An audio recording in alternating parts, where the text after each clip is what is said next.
Actually अम्मी को बहुत फिक्र हो रही थी कि उनका नकट्ठू नकारा बेटा की फाको मर ना रहा हो। पता नहीं कैसा मर्द है जो बीवी की कमाई खा रहा है। तौबा तौबा।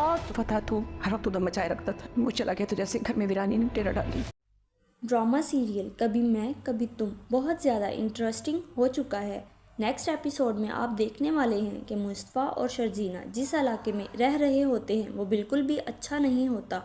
वो ये बात जानते हैं कि मुस्तफ़ा घर पे ही होता है और उसकी बीवी जॉब पर जाती है। इसलिए मुस्तफ़ा जैसे ही बाज़ार से चीज़ें ख़रीद कर वापस आ रहा होता है तो मोहल्ले के लोग मुस्तफ़ा को ताने मारते हैं और उसको कहते हैं, तुम कैसे मर्द हो जो बीवी की कमाई खा रहा है। बीवी काम पर जाती है और तुम घर पे सारा दिन फारिग बैठे रहते हो। उनकी बातें सुनने के बाद मुस्तफ़ा को बहुत ज़्यादा बुरा लग रहा होता है और मुस्तफ़ा वापस घर आने के बाद शर्जीना को ये सारी बातें बताता है। शर्जीना मुस्तफ़ा से कहती है, तुम्हें टेंशन लेने की ज़रूरत नहीं है, यहाँ के लोग ऐसे ही फजूल बातें करते रहते हैं। और वहीं दूसरी तरफ मुस्तफ़ा की माँ को भी ये लगने लग गया है कि मुस्तफ़ा के साथ ज़्यादती हुई है। सिद्रा अपनी माँ शगुफ्ता को बताती है कि मैं मुस्तफ़ा के घर गई थी। दोनों बहुत ही छोटे से घर में रह रहे हैं और जहाँ पर वो रहते हैं वो जगह भी अच्छी नहीं है। मुस्तफ़ा की माँ मुस्तफ़ा की वजह से बहुत परेशान हो जाती है, इसलिए वो अपनी बेटी को बताती है, जब से मुस्तफ़ा इस घर से गया है इस घर से सारी रौनक ही चली गई है। जब मुस्तफ़ा यहाँ हुआ करता था तो वो यहाँ पर रौनक लगाए रखता था।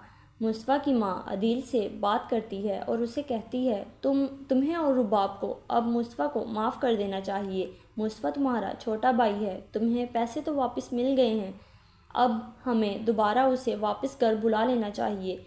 शगुफ्ता बेगम के मुंह से ये बात सुनने के बाद अदील को बहुत बड़ा झटका लगता है और अपनी माँ को जवाब देता है, अगर आपने मुस्तफ़ा को दोबारा घर लाने का सोचा या उसे माफ़ करने का सोचा तो आप लोगों को मुझे छोड़ना पड़ेगा। अदील की ये बात सुनने के बाद इफ्तिखार अहमद और शगुफ्ता बेगम बहुत ज़्यादा परेशान हो जाते हैं। और वहीं दूसरी तरफ शर्जीना जैसे ही अपनी माँ की तरफ मिलने जाती है तो वो चुपके से शर्जीना की मदद करना चाहती है, इसलिए उसे कुछ पैसे देती है। शर्जीना वो रकम लेने से साफ इनकार कर देती है।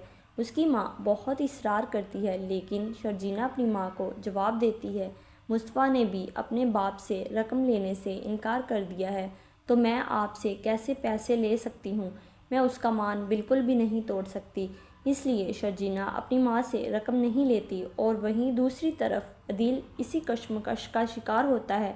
अब उसके घर वालों को एहसास हो गया है कि मुस्तफ़ा के साथ ज़्यादती हुई है, इसलिए अदील ये चाल चलता है कि मुस्तफ़ा के घर का पता लगाया जाए और वहाँ जाकर उसे इतना जलील किया जाए कि वो दोबारा इस घर में वापस आने का ना सोचे।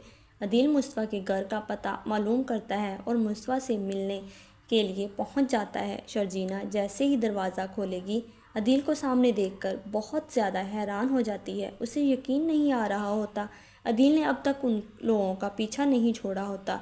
मुस्तफ़ा भी वहां पर आ जाता है और अदील से यहाँ आने की वजह पूछता है। अदील उसे जवाब देता है कि मुझे भी कोई शौक़ नहीं है तुम दोनों से मिलने का।